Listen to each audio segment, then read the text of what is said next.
now entertain a motion to come out of the executive session, seal the minutes, and indicate that no votes were taken. So moved, Mr. President. Second.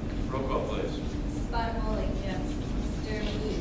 Yes. Mrs. O'Hara? Yes. Mr. Zwolenski? Yes. Mr. Biragad? Yes. Is there anybody out there that would like to come before the council and discuss the appropriate forum?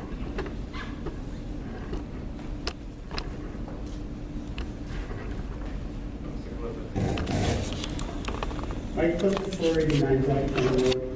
I read in the paper that the reported cost of sending out corrected fourth quarter tax bills is supposedly $11,000. And Mr. Rapko and I have looked at those numbers a million times, and we can't figure out where that number of 11,000 is coming from. We calculated what we thought the cost should be based on previous year's expenditures, and it's a fraction of the $11,000. So could somebody please enlighten us as to how that could possibly cost $11,000? Well, the finance director is here tonight, so I'm not going to be able to answer that. Right? Well, I just want to point out publicly then, since you can't answer your phone, you were the one who said in the paper that you had calculated the cost. So I thought Well, she actually needs to quote me correctly, but anyway. Okay, all right.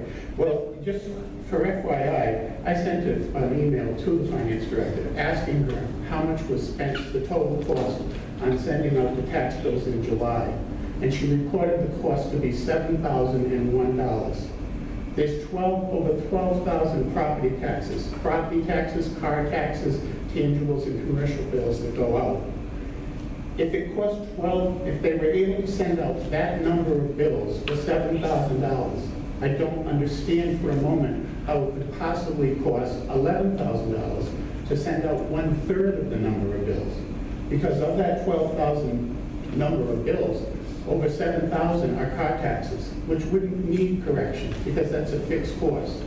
So if you're strictly looking at the real estate tax bills, it's 4,581 commercial and real estate tax bills that go out. So it's about 1/3 of the number.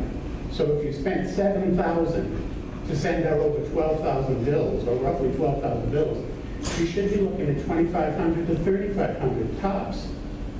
So I really, I've sent an email to Mr. Zwolenski and CC Bujon asking for a breakdown of that number, and I haven't done it yet. But she sent me the breakdown of the costs of mailing out the bills in July, and I'll be happy to give you a copy of that now, the email that she sent. And you can see yourself the numbers that she gave. Do you have your numbers on there? Yeah, my numbers are okay, good. Good. So if you're looking at this, I'll show you how we arrived at our numbers. The second page is the emails from the finance director. The first email, she says the total was $7,001. And then I asked for a breakdown and made sure that that was the entire cost of publishing the tax bills. And she sent me back the breakdown. $44.26 for postage, $309 for the tax roll book, $2,040 for inserting and folding the tax bills into the envelopes, and $225 for the certification. That's $7,001. And we've been hearing in the paper it was going to cost $11,000. The numbers on the front page are the numbers that Mr. Rapko and I used. The real estate taxes, including commercial real estate property, is 4,581 bills. Motor vehicles, 7,478, and tangibles, 572. That's 12,631 bills. If you divide the 6,467, which is the fixed cost, because the variable cost, because in her breakdown, she listed the postage and the folding and inserting. So that's a variable cost depending on the numbers. So we figured that's 51 cents an envelope to do. And but if we're only sending out 4,581 real estate bills, and that again includes the commercial bills, and there's not a requirement that you adjust the commercial tax rate on property, it comes out to that $11,000 number would represent a cost of $2.40 per mailing. And you paid about roughly a fraction of that. When you did the 12,000 bills, it came to 54 cents a mailing. So how could the cost be 4 times greater to send out 1/3 the number of bills. If you just send out the real estate bills, that's 4,581 bills, times the variable cost, which could run from anywhere low of 51 to a high of 54 cents. That gives you the $2,336. And then we added on 534 for the two fixed costs that she said you have, which is 309 for the tax book and 225 for the certification. So our figures show that depending on how many bills you send out, whether you include the tangibles and re-rate those bills, you're looking at a low cost of $2,870 to a high cost of $3,300. So I mean, even if we're off by, I don't know what, how could we possibly get up to $11,000? You didn't even spend that the previous year, and you didn't even budget $11,000 for this year. So again, and they did them internally, which was supposed to save costs. They printed them internally, but apparently they outsourced them to have them folded and put in the envelopes. But I really would like to see the breakdown on how this could possibly cost $11,000, because we've got to be using the most expensive vendor we could find, if that's what the real cost is. There's something wrong with this picture, folks. The math doesn't, can't be off by that much. So I'm saying it's a fraction of what you're quoting in the paper. A fraction. Two things jump out at me. What? I see these numbers. One, you had a lot of time on your hands. Yep. And two, It actually took about 20 minutes. okay, well, two, is, I don't care, if your numbers are 100% correct, in my opinion, it's still a waste of money to do it the way you want to do it. But that's something we're going to deal with at the next meeting. Yeah, well, again, it's a waste of money in your perception, but if somebody's getting back $16 or $35 and they're living on Social Security only, and there are people in this town who do that, that $16 or $35 means a lot more to them than it does to you, John, or to me. And I sat here for years listening to Mr. Alter talk about, there are people living on Social Security making ends meet on $14,000. And after the gentleman died, I found out from his brother that was the reality. He was living on $14,000 a year, paying over $4,000 in property taxes on his house, leaving him with $10,000. Somebody in that predicament, $16 or $35, my numbers happens to be $35 of housing tax, makes a big difference to someone who's living on a meager income of $10,000. And I think there are more people in this town than you realize who are doing just that. So again, I wouldn't mind if we took a credit and gave us a credit for next year. But the other thing that's been reported in the paper is that this is a one-time only occurrence. Somebody needs to explain to me, if you raise the tax rate this year, and my taxes are $16 higher because you raised the tax rate by 6 cents that you didn't need to, how does my tax rate get reduced next year and every year thereafter unless you roll back the tax levy? It doesn't. So every year I'm going to pay $16 more, in my case $35 more on my property taxes every single year, unless you invalidate that extra levy assessment. So, I agree with you, that's another argument for another day and another discussion, but I just wanted to at least address this, number that's being bantered about, because if it's totally incorrect, let's set the record straight now. Because there are people who are thinking it's true, and I'm looking at it and saying, how could it possibly be? And it took us like 20 minutes, and I had him check my numbers, and we worked it out. It wasn't, we spent 5 hours on this, it's 20 minutes of a quick calculation. Thank you. Anybody else like to come before the council? Entertain a motion to close open session. So moved, Mr. President. Motion to close open forum. Second. Roll call. Mrs. Bottomoli? Yes. Yes. Mr. O'Hara? Yes. Mr. Zwolenski? Yes. Mr. O'Hara? Yes. Moving on, old business, discussion by council vote on other action on registering of motor vehicles in North Smithfield. Mr. Zwolenski, Ms. O'Hara.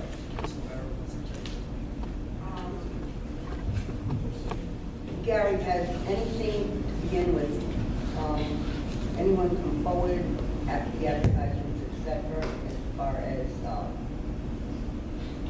taxation on vehicles, on apartments, etc.?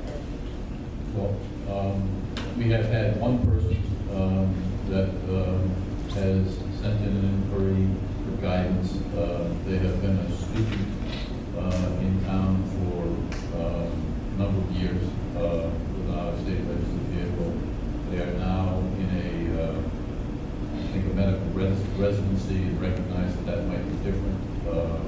And the tax assessor has provided a form to that person so that the information provided and be evaluated by the assessor with input from the police. I But think that case is the exception.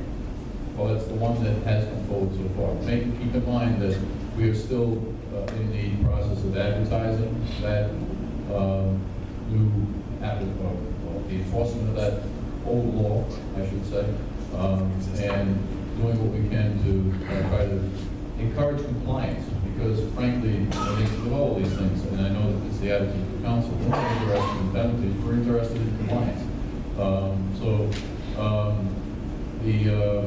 January 1st is when it was said to have been effective, based on the advertising, I should say, that took place in the end of December. And we're watching, and the police department has appointed an officer to be responsible for managing these issues, and will be acting on them as they are discovered.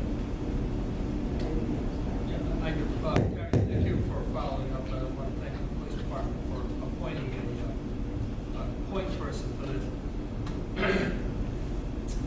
I just want to be a little redundant in my remarks that this is just not for out-of-state places, but also for a community. If someone moves from Coventry to Cranston and they move into North Smithfield, those tax dollars, and that's what, I mean, Council O'Hara has been, before becoming a councilor, this is the thing she would speak to me about every year, about out-of-state vehicles, people dropping kids off at school, and actually even working for some of the departments in town. But the thing is, too, I just don't, hopefully we don't lose sight of the fact that it's just not out-of-state plates, it's out-of-town vehicles that have moved into the town, are using our services. So I don't want to lose sight of that.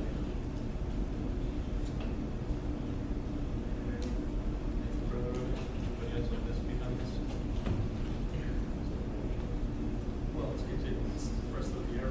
Please, administrator Robbins. At this point, we'll just continue it. Okay, we'll just continue this. I was waiting for the people from the school bus, and they haven't shown up, so we're going to go a few more minutes. So we'll just continue the regular agenda for a couple more minutes. Okay. Thanks, Jim.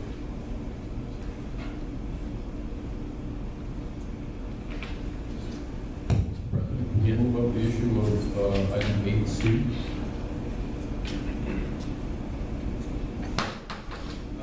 8C, discussion by council vote on other action on scheduling public hearing day. Sorry. Yes, I'm sorry. Yeah, so Vice President, move it up. All right, we'll move that up. We don't need to move it. No. Okay, so that was the right one, right? Discussion by council vote of other action on scheduling public hearing date for request to extend hours of operation, Block Donuts Incorporated.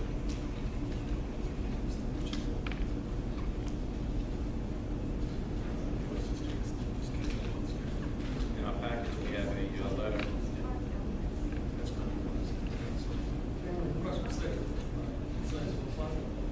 They're requesting that we, look at your packet, they're requesting that they have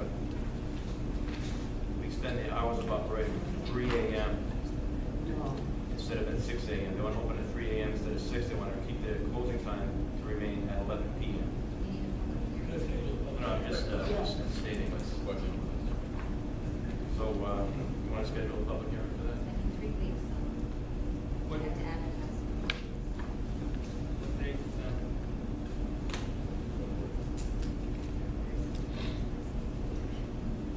The second meeting in February? 16.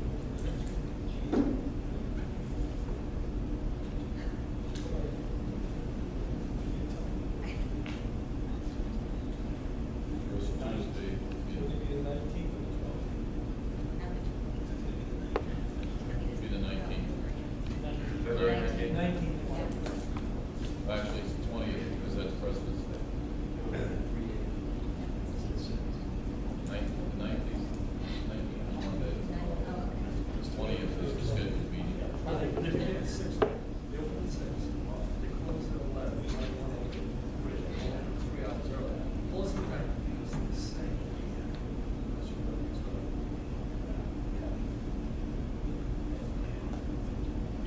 So, we're looking for a motion to have a public hearing on February 20th.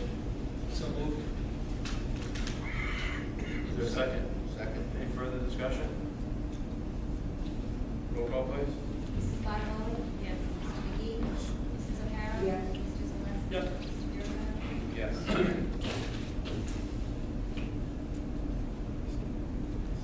Let's move back up. Appointments, special council, board of election, appointments to boards and commissions. Does anyone have anyone that they would like to recommend for any of the available positions that are on the agenda? I have, I'm working on somebody, a very solid person for the budget committee, but I will, wait, I'm gonna wait. I'm responsible to confirm for sure that it's most of the time.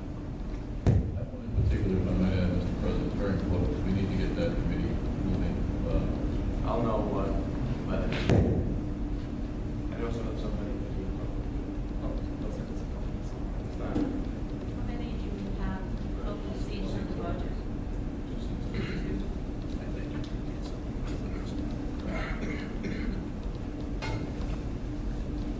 Okay, so, we're moving on to old business then.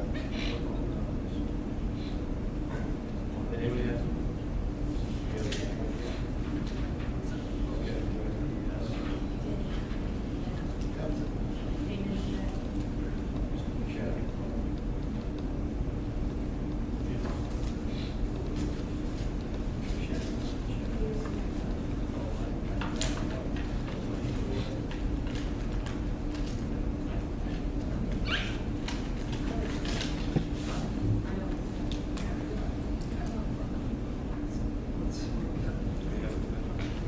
Five-year term expires.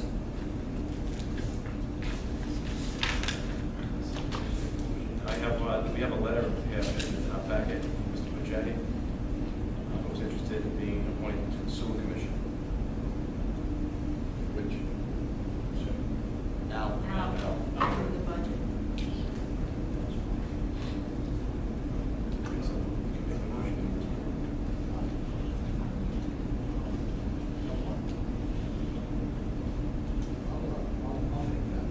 Mr. McGee makes a motion.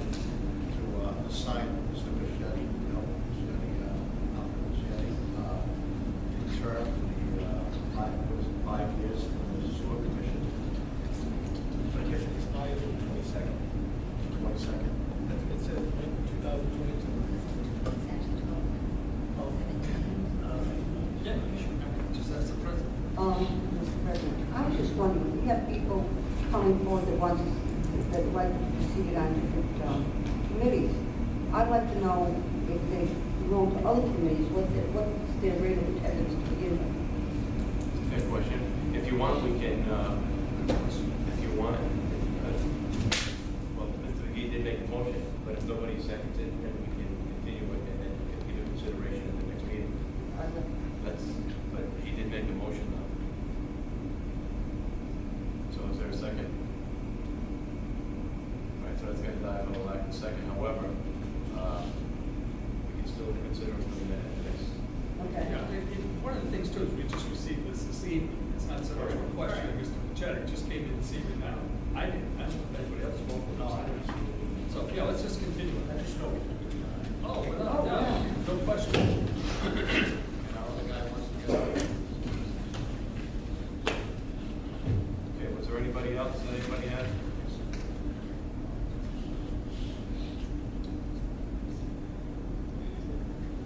Okay, it seems to be a night that nobody's showing up, Mr. Pendergast.